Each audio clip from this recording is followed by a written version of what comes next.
So the tool that you're showing is called Link Sentry, and essentially we are a link auditing SaaS.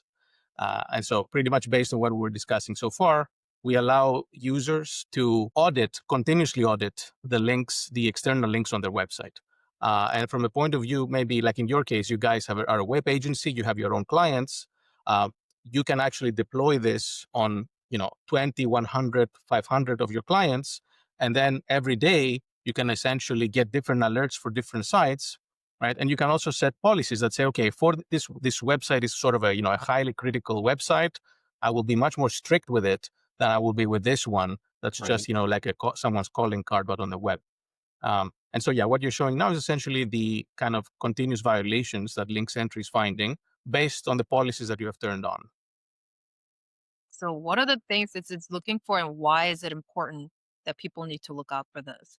Right. So essentially, this is related to our earlier conversation. The general idea is that you have two types of problems that we can identify. The first one is links that were once good, but are Hmm. no longer good. And the older your site is, the more links you have essentially accumulated, right? So you have blogs that have blog posts for like 10, 12 years written by tens of bloggers. You can have contractors, subcontractors, people who were fired. Some were including JavaScript from over here.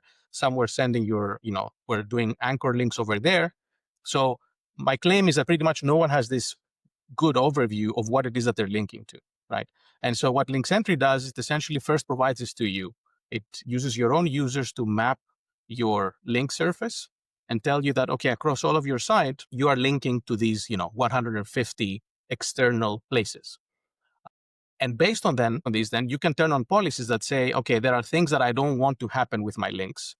And when these policies are violated, then you get an alert from us. It is an email or a Slack integration, or you can see it on the dashboard itself. And so, I mean, if Matt can go back to the dashboard, if you click on policies there on the left,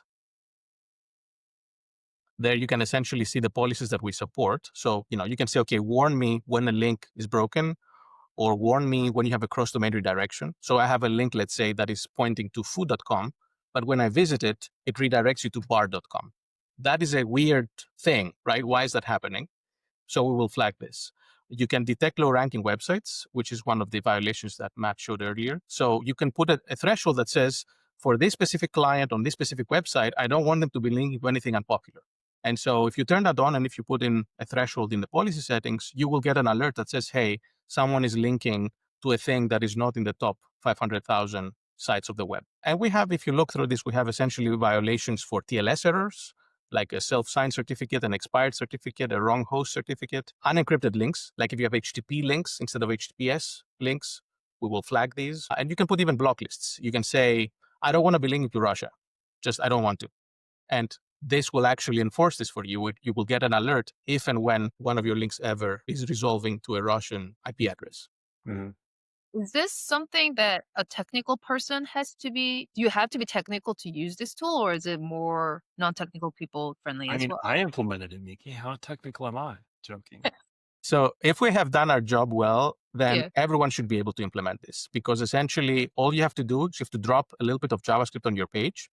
Most of the CMSs like WordPress, Joomla, and so on make it very easy for you to just take a snippet and say, put this on my site. And then you're done. You just essentially look at the violations that you get according to your needs, and then you act upon them. So when we were designing the tool, we took this conscious decision that we wanted to be an alerting tool. So if there is a link that is violating one of your policies, we don't try to remove it. We don't do stuff to it.